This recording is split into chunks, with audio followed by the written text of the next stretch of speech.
there's no way. I'm already still burning. So hold me close, now baby.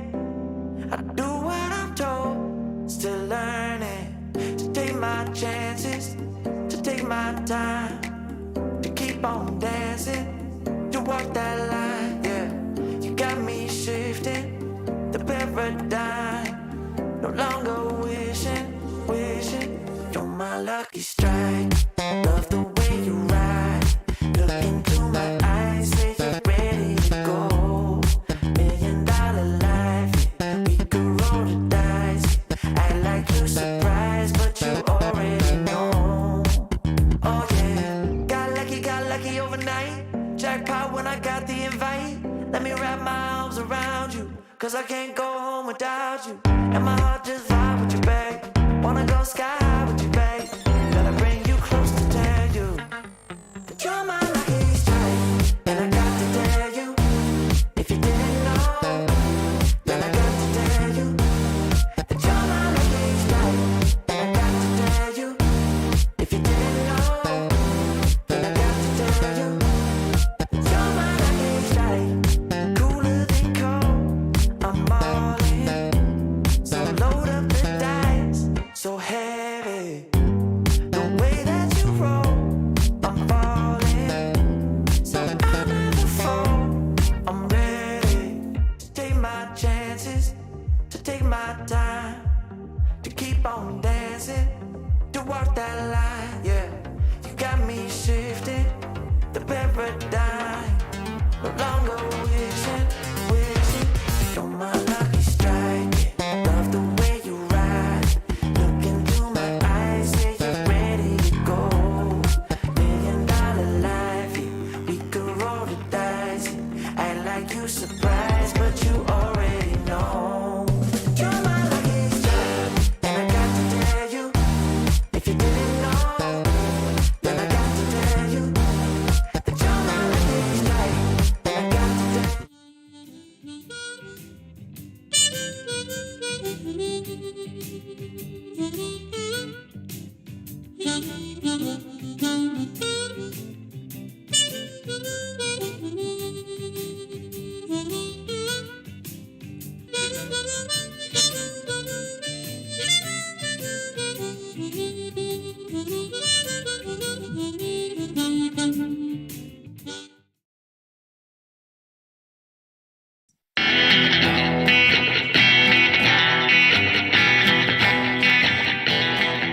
All right. Well, thanks, folks, for tuning in. You know you're in for a treat when you hear that music, because it's time for another edition of the RecPoker Podcast.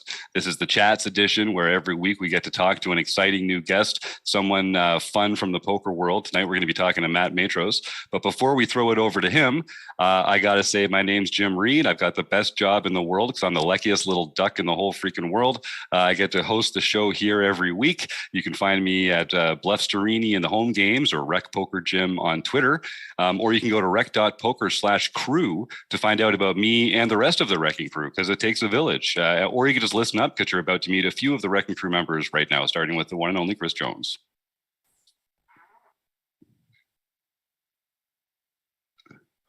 And I'm John Somsky. I am Poker Geek MN everywhere. And I'm Rob Washam, and I'm Rabman50 just about everywhere. And we couldn't do it without the Wrecking Crew. The Wrecking Crew are the core team of members here who help produce our content. They do some coaching. They make a lot of our videos. They suggest guests. They talk with our panelists. It's the real core of what we do here. But we also have to thank premium members, folks like our newest premium member, Phil Razor. Boy, talk about having a last name for poker, Razor. That sounds like him. This is our first official hate join. Phil is a guy that I've been having a lot of fun with on Twitter for the last year or two, at PSR1973. And if you go and see Phil and I kind of taking shots at each other, just know it comes from a place of love. And he's just one of those guys. I know he can take it as good as he gives it. And that's how we kind of show some affection for some of our friends that we respect around here. So Phil, thank you for The hate sub. That's amazing. He just put out on Twitter, I'm joining RecPoker Premium just so I can make RecPoker Jim's life a little more hard. He's big, so I can't wait. Can't wait to see what Phil has up his sleeve. So thank you so much for joining us, Phil. And of course, I also have to thank our sponsors, the Running Aces Hotel, Racetrack, and Casino, and Mark Prashant over at Website Amp. I'm still getting over how much fun I had at RecPoker Weekend at Running Aces a couple weeks ago, and the amazing effort that John Barrows and the rest of the staff put on there for our 3 tournament series, our RecPoker Weekend series. And it was just great to meet some of the RecPoker folks I hadn't met yet, and put some faces to some names, and get my ass trounced in the tournament series, most notably by 2-time bounty winner Doug Drabeck. No surprises there. But okay, that being said, those are so many of the people that we have to thank around here, but also, of course, folks like Roger Schutte, who helps out a lot behind the scenes, putting the podcast stuff together, and Diego. And it's just, if you don't know what Rec Poker is about, we're just this group of really enthusiastic amateur recreational poker players. We love learning together, playing together, and forming connections that I think will last the rest of our lives. One of them that I'm excited to welcome back to the show is the one and only Matt Matros, no stranger to what we do here at Rec Poker. Rob Washam has already led our group through one of his books, The Game Plan, which is a great way to sort of start your journey onto being a poker crusher. Some great ways to think about poker tournaments and strategy in a way that gives you a bunch of easy decisions that are guaranteed to profit at the table. Well, guaranteed is maybe the wrong word, Matt. We can talk about that in a second.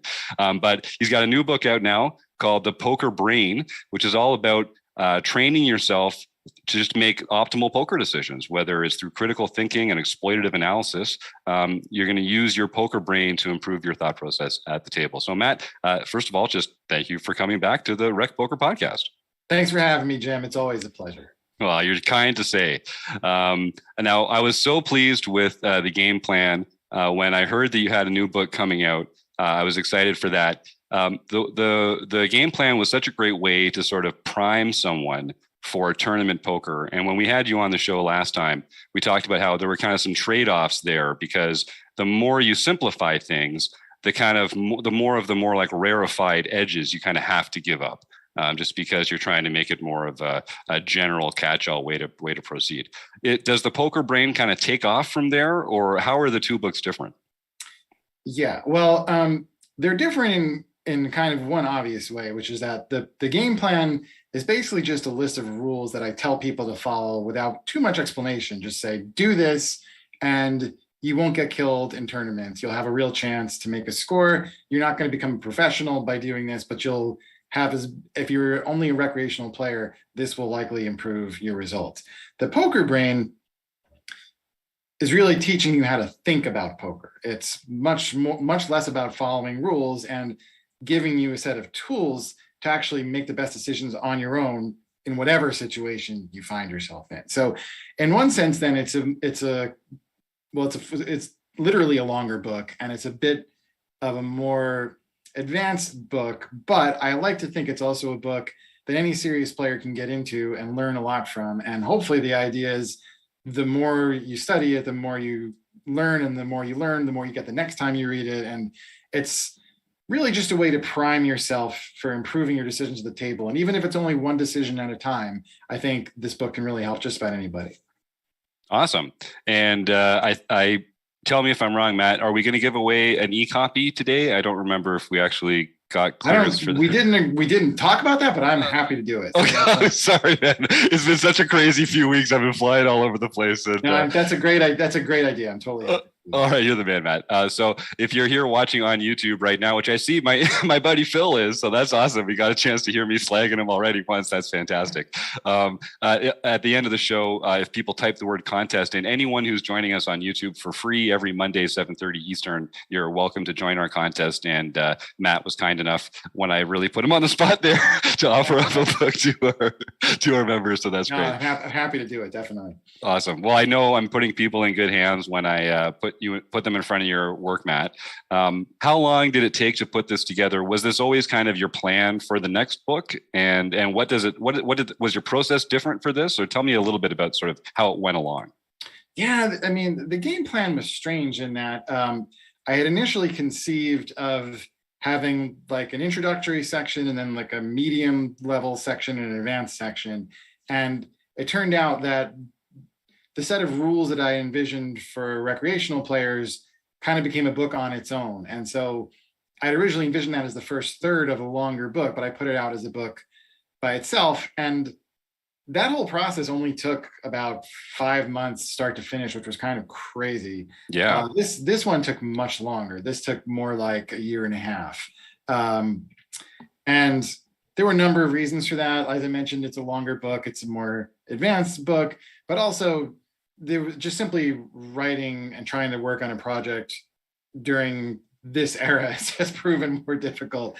So it was more of a challenge. And honestly, it was more of a learning process for me because I'm not a solver expert by any stretch. And so I was sort of kind of learning some of this material as I went along and then trying to incorporate it well enough to be able to teach it to someone else. And so a lot of the material, particularly the stuff later in the book about exploiting opponents, is really just based on my experience. And some of the optimal play stuff is as well, particularly when I'm talking at the most general level. But when getting into some very specific solver influenced ideas, I had to learn some of that myself along the way. So it was a much more challenging process for me as a writer.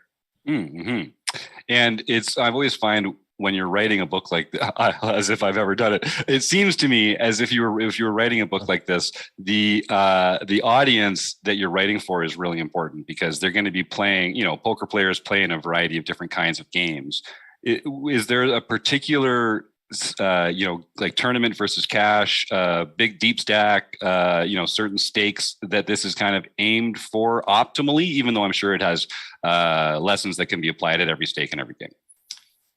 Well, yes, to that last point, there definitely are things for everyone, no matter what you're playing. But yes, it's a geared mostly for tournament players. And the reason I say that is that I'm primarily a tournament player. So it wouldn't be fair of me to say I'm going to teach everyone how to play cash games because I simply don't play that many cash games. I play them sometimes, but I play tournaments much more frequently. And that's what I've spent most of my own study time on. So it's geared toward tournament players, and it's geared towards, I would say, any tournament player who's taking poker seriously. So I think the concepts definitely apply across stakes. I wouldn't maybe necessarily recommend it for like the high roller tournament, but any kind of reasonable buy-in poker tournament, there should be plenty of stuff in there for every tournament player. And I have examples. There's 39. Did that make hands I have? Yes. 39 hand examples in the book. And some of them are from $20 tournaments. Some of them are from, the main events. I think certainly there's some from lots of World Series events, and everything in between. So there are concepts that apply to most level of serious tournament play. And I would hope that any tournament player would gain a lot from it. Nice. Rob, you had yourself unmuted there. Yeah, I just, we enjoyed the game plan just like immensely because of the way it took people from the beginning and just walked you through and made your decisions for you. The cards would make your decisions, the board would make your decisions, everything. It was so well put together and well structured for a recreational player that was just learning. So now you're going to the next level, and now we're saying, okay, how do we exploit people, right? So when you were doing this, coming up with the optimal strategies, you talked about solver work. I don't know, did you do your own solver work, or did you, piggyback on people like Michael Acevedo with Modern Poker Theory, or how did that all come about that you were able to take that optimal strategy? Yeah, I certainly didn't write my own solver, if that's what you're asking. So no. Yeah. Did you use a solver though? Yeah. I don't know if there's lots of different flavors of solvers out there. And so I use them enough so that I could gather concepts from them. So I didn't do a lot of really specific solver work where you kind of get the bet size is all exactly right and the stack size is all perfect, and you really go very careful with the ranges. I tried to use the software that's out there that takes the optimal or close to it opening ranges with the 3-bet range that's also optimal, and then plug in the post-flop solutions with a couple different bet size options. I didn't try to take the hands I played and make sure that they were exactly 100% perfect. My goal was really more to look at what the solver outputs show and come up with concepts based on that you can actually use the table. Because honestly, finding out what the solver thinks in a very hyper-specific situation is of limited value. Of bigger value is looking at lots of different solver outputs and using them to come up with ideas that you can actually, strategic ideas you can actually use at the table. So, so basically the short answer is I use solvers. I didn't pay for the most expensive ones or do the most highly detailed analysis possible, but I did enough solver output to be able to be confident about what I was saying in the book. I did, of course, also,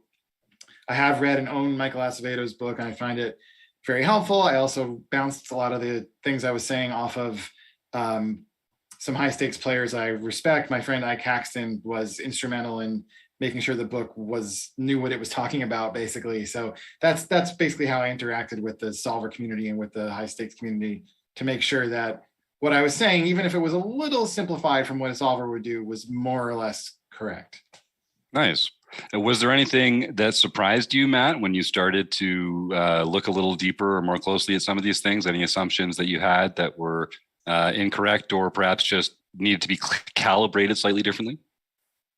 Yeah, absolutely. I mean, one surprising that jumps out at me right away is the size of a stack that a solver is willing to shove with. So most tournament players are not going to shove over an opening raise with a 30 or even 40 blind stack size. Now, I'm not saying the solvers do that a lot, but they do it way more than I ever would have thought they did. And so that was surprising only because no humans play that way, really.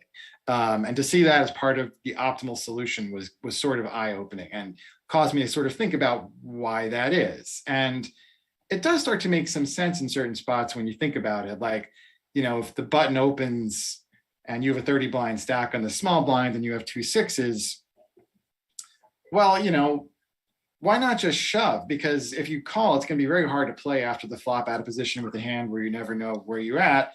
And also, you might get called by 5s or 4s or something and double up, which you're never going to double up against those hands on most boards, because unless you actually get set over set, because they're just not going to, no one's going to have, you're not going to have a value hand. They're not going to be able to pay you. So it's both a way to get value out of the hand and a way to make it easier for you to play it. And the solver has figured out, and this is the part that we really didn't know, the solver has figured out that the button is opening so often that it's okay to shove in 30 blinds there and you're not just going to get stacked way too frequently. And that's the part that I think humans were surprised by, because we sort of all thought, like, you can't shove 40 blinds. You always get called by aces and kings and you're just punting. Like, that's true, but it doesn't happen that often. That's the kind of calculation the solver has made. That's one thing among several, I would say, that was pretty surprising. That was probably the most surprising to me, though.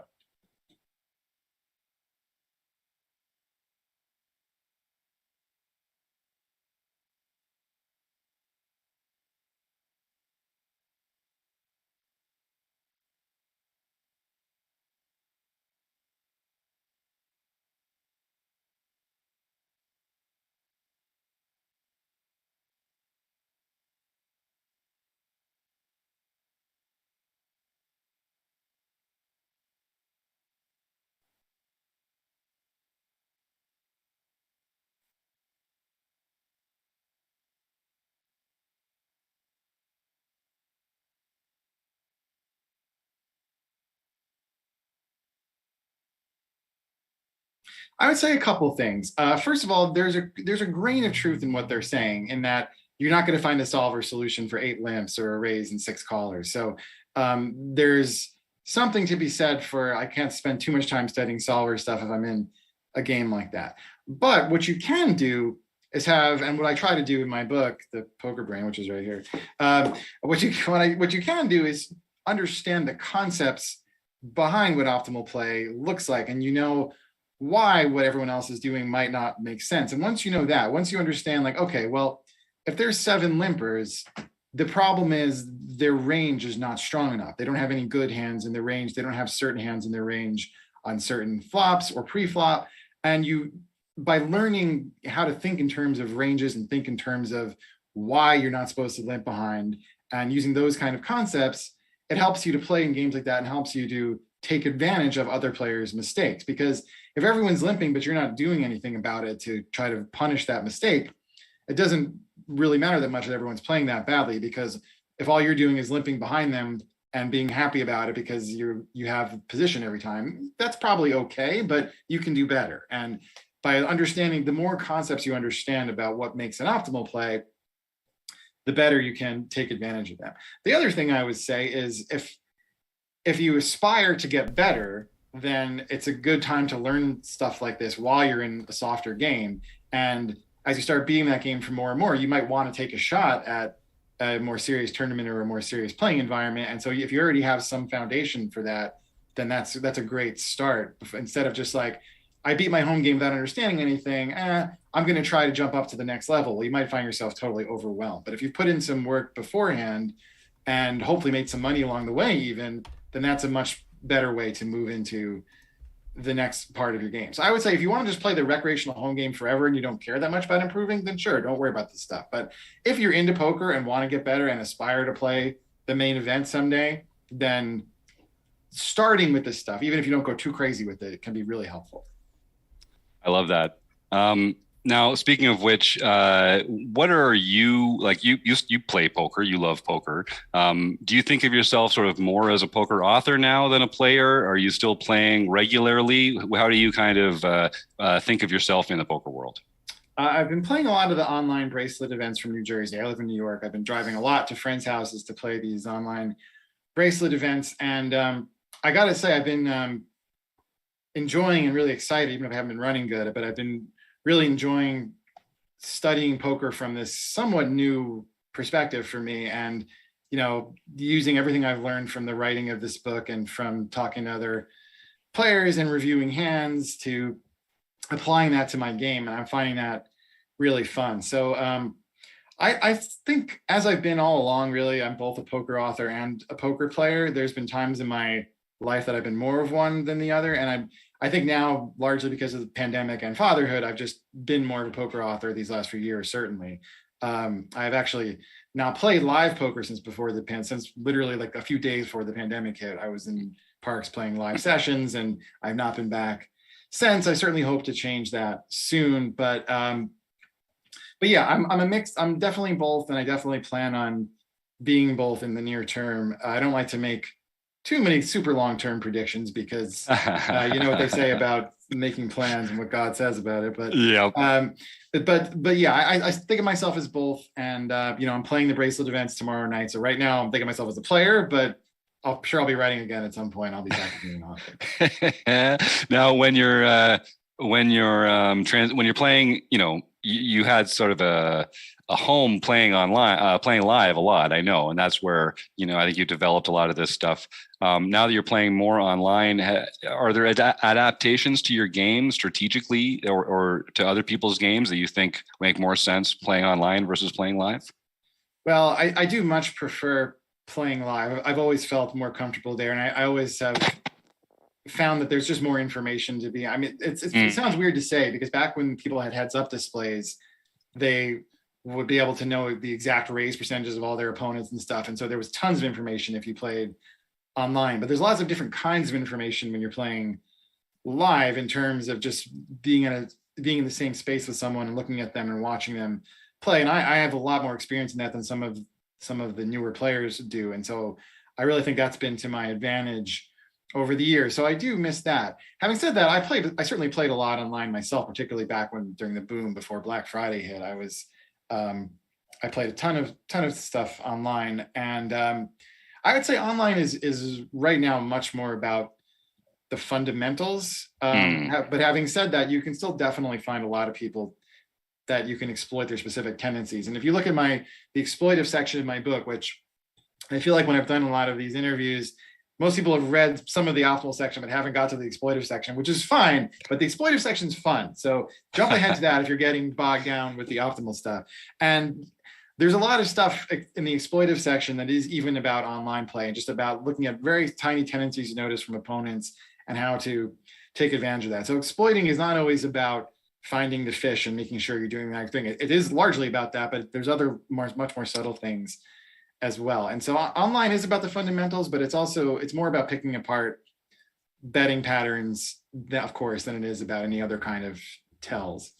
I know John has a question, but I just want to take one quick segue there. Can you just tease us with a couple of the stats if you were playing online that you would look at to say, oh, here's a place to exploit someone, or here's someone who's getting out of line? What would be a couple of those key stats that we might be able to look at ourselves? Sure. I mean, you can't, it's hard to do stat. I mean, I don't know about other play. I mostly play in WSOP, which does not allow the heads up display. So you can't necessarily keep those stats. But I mean, some of the things one example I'm talking about is if you just notice someone that's betting hands that they're not really supposed to. So someone, like the example I gave in the book, is someone makes a very small bet with a pocket nines and an ace high, ace 10 board.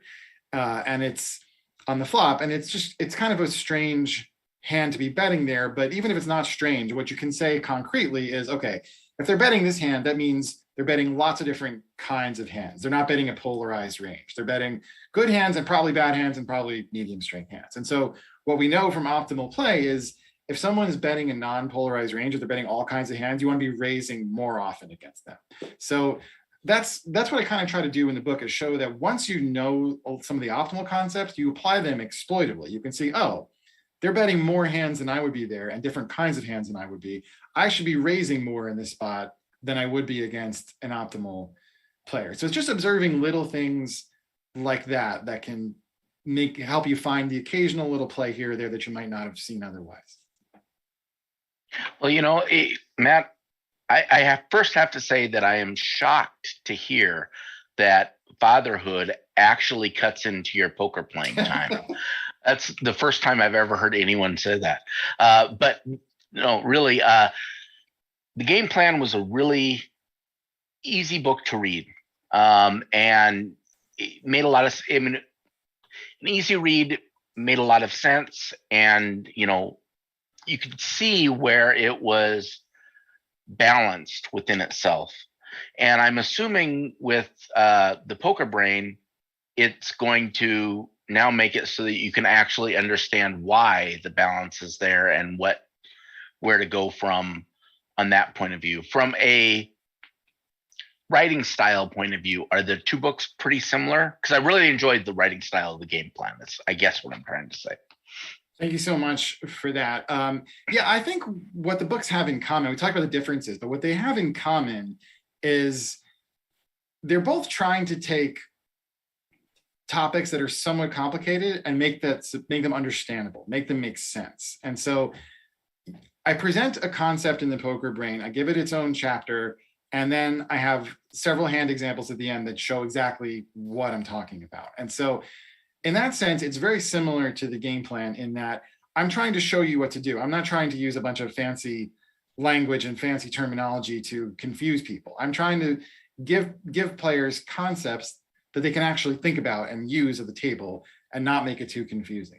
Even if you don't catch on right away, they should be things, some of them should be hopefully click right away. And if they don't, hopefully they will click after not too long, because yes, very much the writing style is, I don't want to, it's sort of like a teaching style. Another interviewer described it as a teaching style. Like you seems like you're presenting your concepts as lessons. And I took that as a compliment. I thought that was the way I wanted to be presenting stuff, because my main goal is that my readers can understand what I'm saying. My main goal is not to sound really smart. My main goal is to give people stuff that they can use. And so that was my goal with the game plan. And it's definitely my goal with this book as well, even if it's teaching how to think instead of just telling someone what to do very specifically. Either way, I'm trying to be clear and teach lessons that are digestible. So I really hope that if you read the new book, that works for you as well, even if it's not the game plan. I'm so grateful you guys all love the game plan so much, and hopefully you will come to like this book as much as well. I'm sure we will. I mean, we talk about poker as kind of like learning a language here, and the game plan felt like sort of like a phrase book that you would buy so that you could make yourself known when you're visiting Spain. Yeah. Whereas now we're actually kind of learning about the syntax and the grammar, how the vocabulary works together and how to sort of think. Now we'll be dreaming in the language of poker because we've become fluent in it. That's a great analogy, Jim. I love that. Oh, well, use it for the jacket, baby. Just tell them Jim sent you.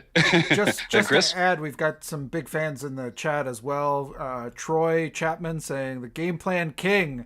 He's Chapo, Australia. So all the way from Australia is a big fan. And Jack Burke's writing, Matt's writing style is excellent. So he loved it as well. So we've got some fans in the chat as well.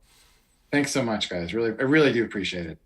Well, oh yeah, sorry, Rob, jump right in there, man. I was just going to say, the minute I saw The Poker Brain by Matt Matros was out, I added it to my list of books that we go through when we decide what the next book study is going to be. Because I was so excited to see this one. I thought, I'm going to try to push this a little bit. We usually do a polling thing where we poll about, 16 different books to see what people want to study. So I'm hoping this one will rise to the top and we'll get to do this one next. That's my goal. I hope so too. I'd love to join your study group for a session too, like I did with the game plan. That'd be really fun. Fantastic. That was good times. We'll definitely tag you when the poll comes out, and we can put a little thumb on the scales and get as many people on your list as possible voting in that. All right. Well, speaking of our YouTube members, we're going to let Matt go here and start talking about some results in the home game club and some other exciting things coming up in Rec Poker. So I'll just remind, if you're watching on YouTube, again, it's free to join.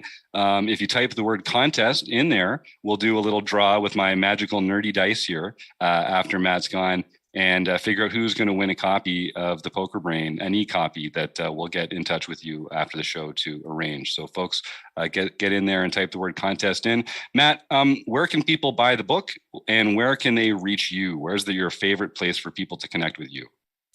They can get the book on Amazon. It's The Poker Brain by Matt Matros. And I'm on Twitter at Matt_Matros. That's probably my most active social media account, but I have a public page on Facebook as well, and I'm pretty easy to track down in general. So I think if anyone has questions for me, I'll be pretty easy to find. Okay. Well, on behalf of everyone here in Rec Poker Nation, thank you so much. I always enjoy talking to you and getting inside that big, sexy poker brain of yours. So I'm looking forward to our next one already. And I hope we get to do that in the book study soon, because I'd love to get into that. That sounds like a really good one.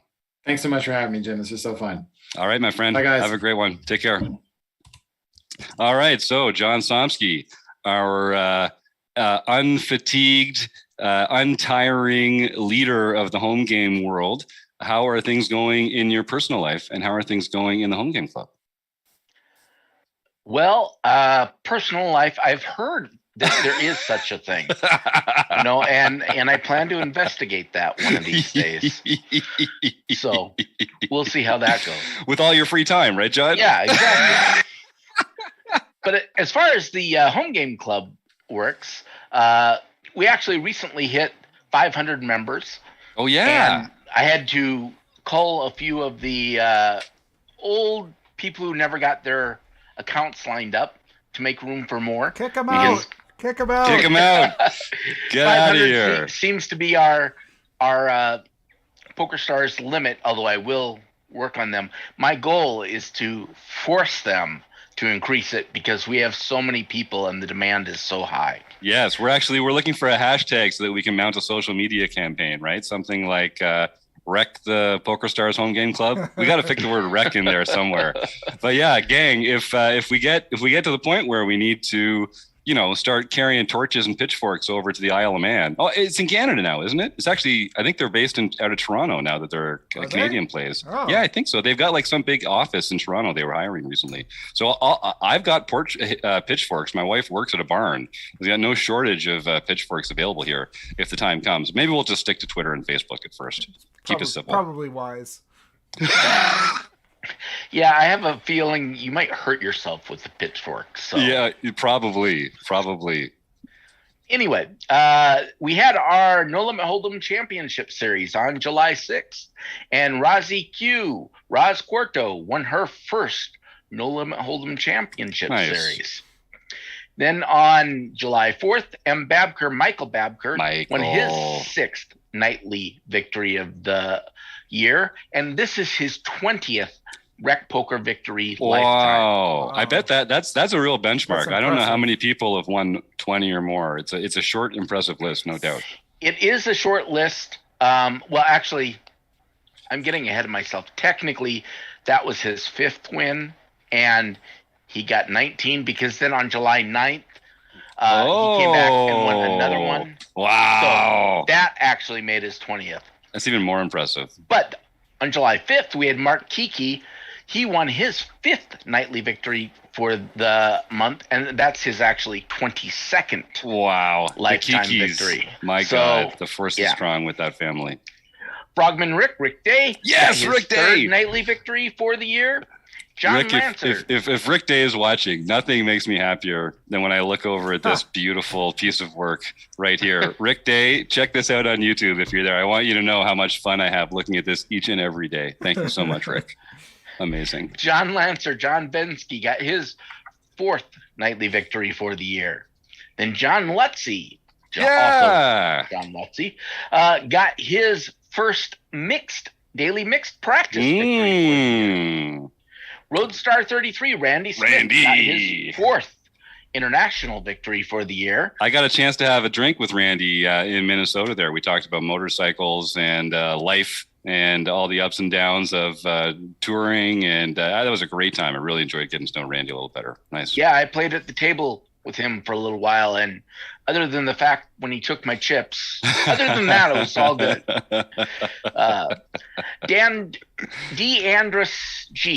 Daniel Andrus got his first international victory for the year. Nice. And then Roadstar 33, Randy Smith came back and got his first Learn Pro Poker victory for the year. Okay. So, and that's his 3rd lifetime. So he can contact Jim at rec.poker to get his free month at Learn Pro Poker.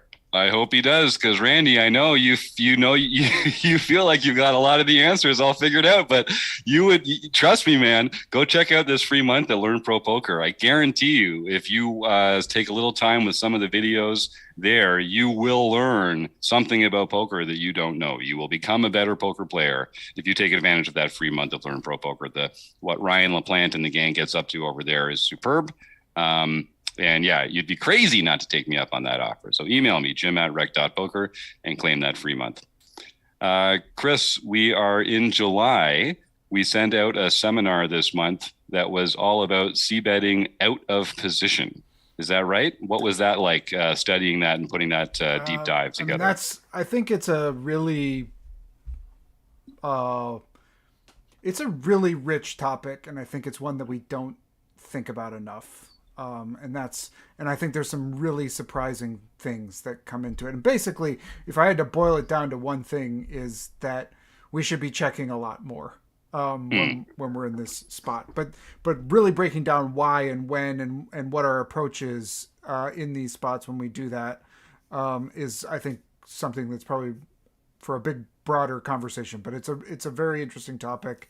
And I thought we had some good conversations, and we'll have a really great follow-up if you want to join us for the Q&A. That'll be coming up at the end of the month, where we can talk through some of this stuff a little bit more. That's right. That'll be on the 4th Wednesday of the month. We do our end of month Q&A with Chris Jones, reviewing the subject matter of the month and talking about some spots that we encountered that time. Often we get some analysis from Dara O'Carney as part of the deep dive seminar. I was so pleased to meet Dara in person when I was down there in Las Vegas this week, or last week rather. And there were a couple pros who have really contributed to Rec Poker over the years, folks like Dara and Ryan LaPlante and some other members. Kevin Mathers, who's just become a phenomenal Wrecking Crew member, joins us on our Tuesday night opas almost every week, and just a fantastic resource to the poker world. And so I'd given some of these guys and girls a little just like thank you package, which included some patches and just a nice note and a pin. And anyway, so I was walking by Dara in the tag team event, and he had on this like hot red Hawaiian shirt, which I guess is one of his playing shirts, and it had the Unibet patch and the chip race patch, and sure enough, the Rec Poker patch was on there. He was wearing the Rec Poker patch. Awesome. Oh, cool! My brain melted in real time as I was walking by. I couldn't believe it. And then I saw a picture of him on Twitter chilling out with David and Jen Shahadi and a couple other people. And he had a different shirt on, and the Rec Poker patch was on there too. So I made sure he had a few of those, because the idea that Dara O'Carney's flying around playing in tournaments and repping Rec Poker is phenomenal. And I saw Kevin Mathers also had a Rec Poker patch on. He was playing in the Super Turbo Bounty event and I think he made the money in that one. And he was wearing the patch as well. And it just warms my heart to see some of these players that, awesome. Like they know we're up to good here. We're trying to make the poker world better, and getting that kind of support from folks like that just, really warms my heart. I just thought that was just the coolest thing. And if anybody else is interested, our patches are available. I would love to see people repping the gear, the hats, the shirts, whatever you feel like. There's so many different ways to rep rec poker, and it's pretty cool. You see folks on Twitter posting pictures on the winner's circle or holding up those magical 2 cards. Yeah, right. I got the old school and new school ones. Yeah, it's so cool. So do check us out. And you can, all the stuff's available in the shop. If you go to our live events, sometimes we do live stops alongside the Run Good Poker Tour or other events like that. We always try and have some patches there and something else to share with people to help spread the word and let people know that you love what Rec Poker is doing. All right, Jim, before we close that little idea, let's just, quickly, you're back from Vegas. You did the tag team with George. You played in the main event. Give us a little bit of rundown, a little bit of flavor of that. How did that go? It was a magical trip, Chris. It was. I had average results, but well above average experience. It was. I was so touched. Norman Chad picking me as one of his Dirty Dozen sleeper picks. I just thought really catapulted the entire experience into a whole new tier. I was so pleased not to bust on day one of the main event.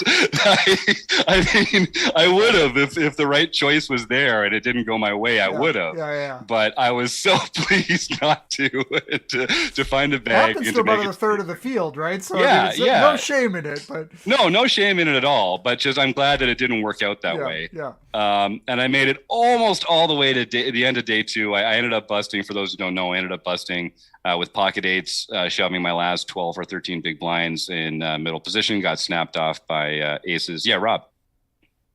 That was the same hand I went out on day 2 when I played the main event. Pocket 8s ran into kings. Oh. So when you posted that, I go, wow, that's a coincidence. That's the same exact hand I went out with. That's crazy. And I ran into the premium. Yep. It was actually, it was a pretty good way to go out. We were about an hour from the end of the day. So if it had mattered at all to make day 3, if it was an actual bubble, then I probably would have been a little more careful even with my last 13 big blinds. But making day 3, all that does is feed your ego. It doesn't actually increase your odds of winning the tournament. And the way that with the big blind ante, if I had 12 and a half big blinds, by the time we get 9 hands in, then I'm going to have 10 big blinds.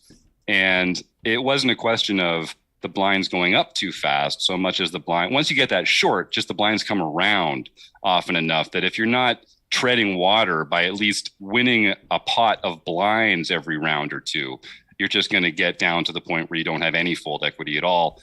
And 8s was just too high up in my list not to go for it there. You have to go for it there. Yeah. So I felt increasingly content about it after, I hate busting. I'm a competitor. I hate losing so much.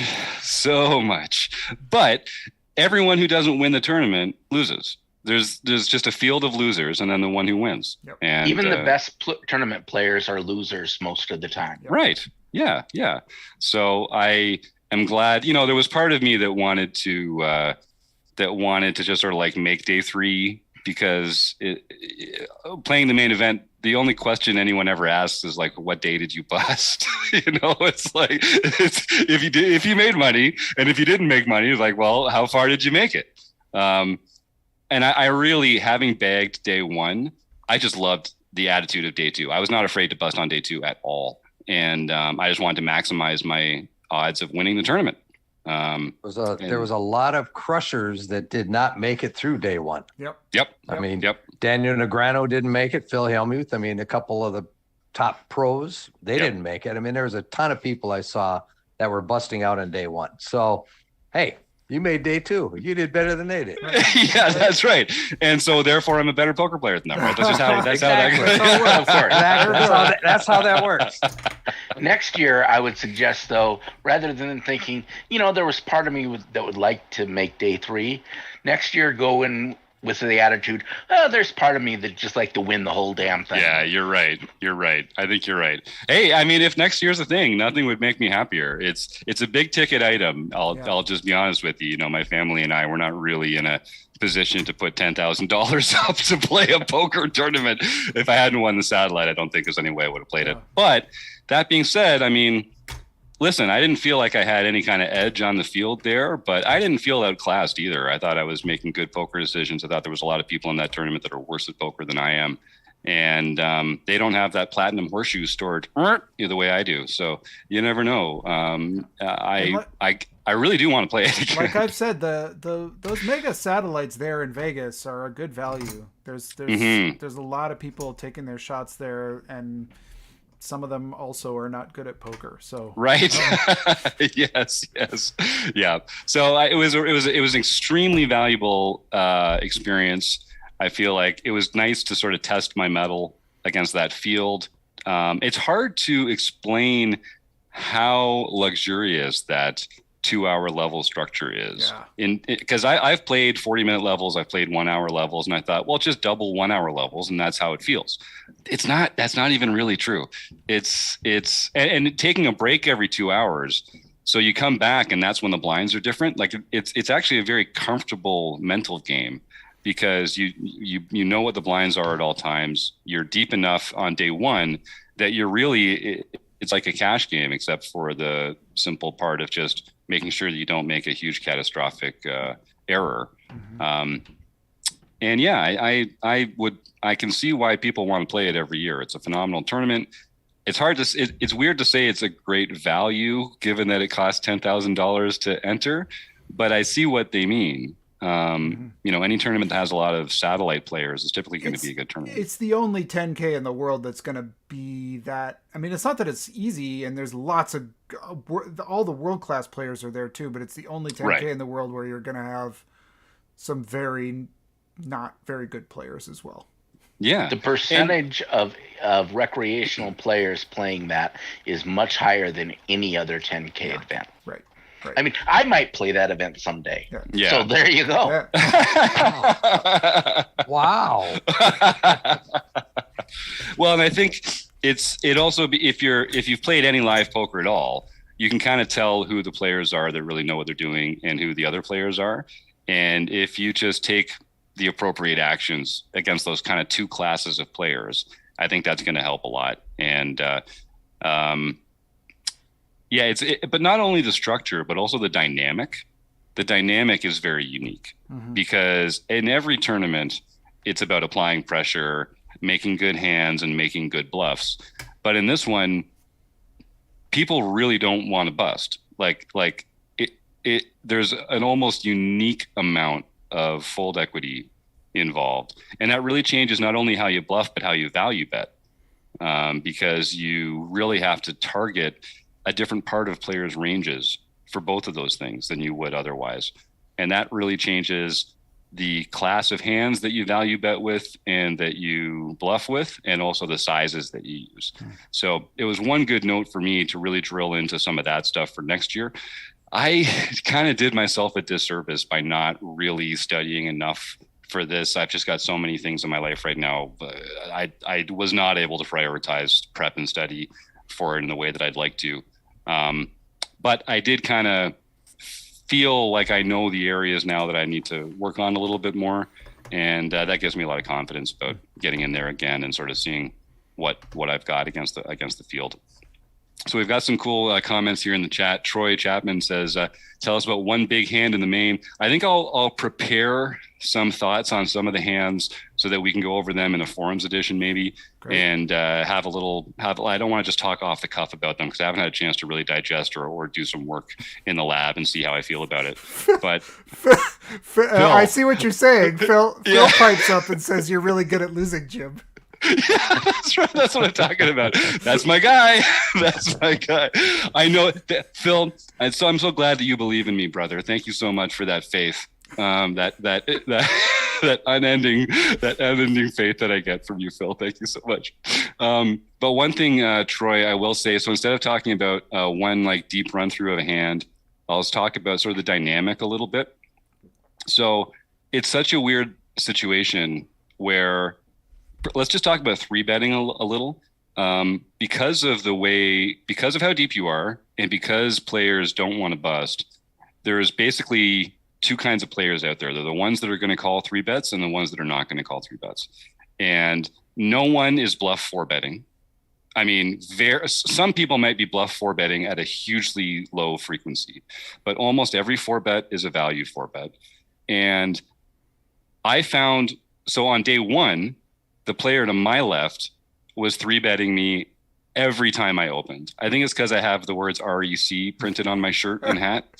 But he decided that I was someone that he was going to pick on. Basically, every time I opened, he would three bet me. And so that did limit, made me open a little tighter. And also with the kind of hands that I was either going to call a three bet or shove with. I never got a good candidate. Well, I got one good candidate for a four bet, and I did not have the balls to do it, and I called instead. And did not improve. In fact, I didn't make a single set. I made one set in the entire series, which was surprising to me because I play a lot of pocket pairs. As a cash player, I like to get pocket pairs to the flop because it's off. And when you're deep like that, you've got the right implied odds to do it a lot.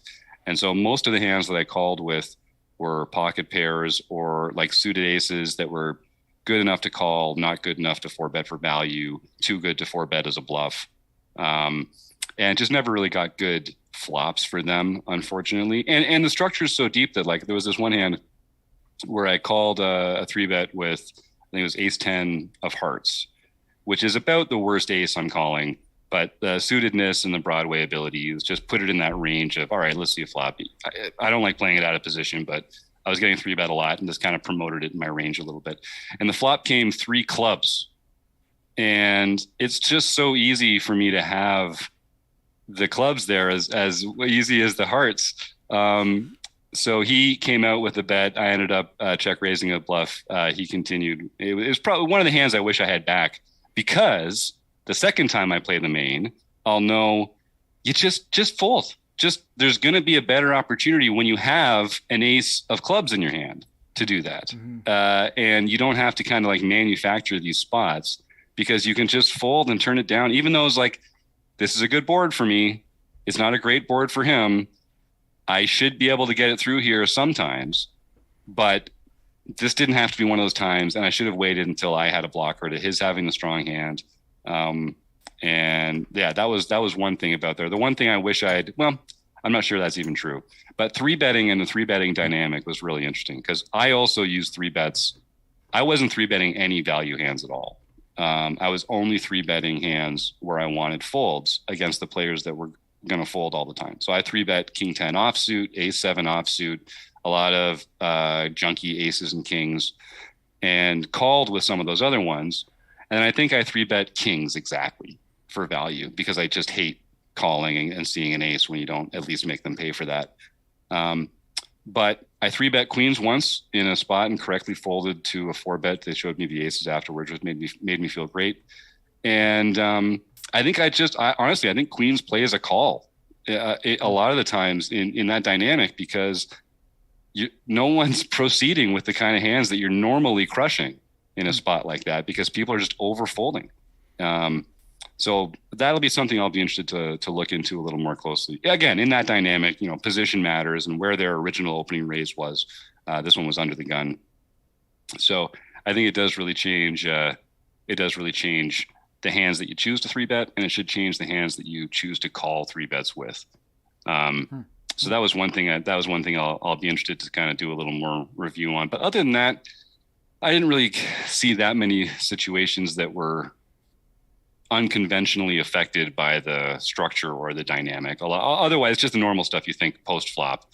People don't shove light very often, except for those few players that do. Right. I had Yeah, you got to look out for that. I had a nice double up on day one where I 3-bet ace king and got called out of position and then got called by the original raiser as well. Flop came 10 jack queen with 2 diamonds. So an above average flop for ace king. And the out of position player just shoves. And the other player folds. And I've got the nuts. I think I had the king of diamonds as well, which made me feel pretty good about it. So I call. And they had 2 diamonds. And I know. Like, oh, It's not like, have any other hand, please. Have any other hand. So we held up. I think it came heart, and it did not matter. But like he went home on that hand.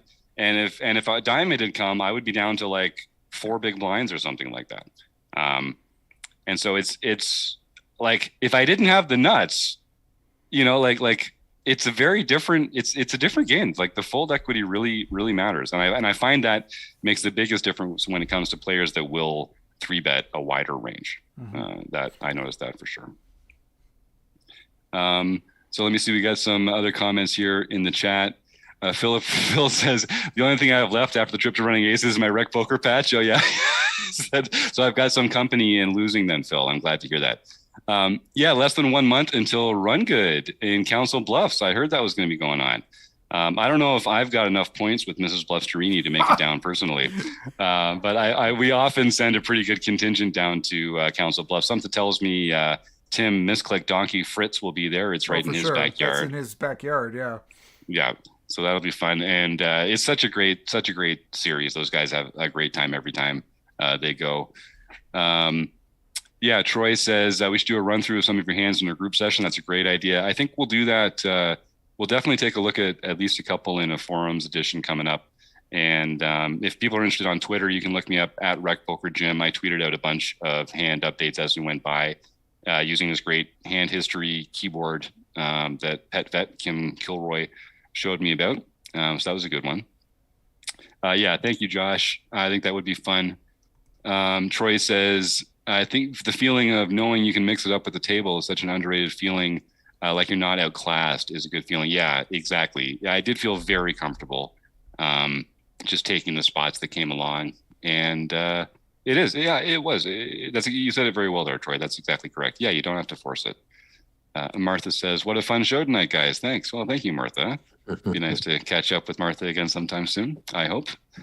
All right. Well, anything else we should chat? Oh, we got to do the contest. All right. So I'm going to just scroll through the list here. We're going to start with Jack Burke and work our way down from there. I'm going to roll the die here now, my little magical nerd die. It's a 1. Oh my God. I even changed it was a 1. I know, but I changed the die this time. I used to completely, I don't know if you can tell. This one's, it's 8-sided. I usually use a different number. So here we go. So it really pays. Get people your contest have to go in there first because it's always coming 1. It's coming 1 a lot. So let me see who was that was Jack, right? Yep. Okay, Jack, you know what's up, my friend. Send me an email, jim@rec.poker, and I'll get in touch with Matt Matros, and you can claim your free copy of The Poker Brain. Not that you and Jill need any help in that department. I got to meet up with Jill Burke. Jack and Jill are both Rec Poker premium members. They went up the Rec Poker Hill and had a great time meeting with Jill again. And we also had that awesome meetup with all sorts of cool, fun people down there on the 27th. And it's just, I'd love to get more involved in some of the live stuff we do. It's hard. Traveling from Canada is different than traveling within the United States. So I don't know how often I can come along on some of these road trips, but we always seem to send a good contingent, and it's surprisingly fun. Like I went into it expecting it to be very fun, and I was still surprised at how much fun it was, other than Phil, who's a big jerk. But most of the other people that came by were really class acts and gentlemen and ladies other than Phil. All right. So anything else we should chat about here, gang, before we roll on out of here? I don't think so. Well, then I would be remiss if I did not mention our wonderful sponsors, the Running Aces Hotel, Racetrack, and Casino, and Mark Brachon over at Website Amp. And of course, John and Rob and Chris for helping me out in the booth here. Matt Matros for giving a copy away. That's fantastic. And Troy, Phil, Martha, Evilroy, Josh, John, the rest of you. Bye.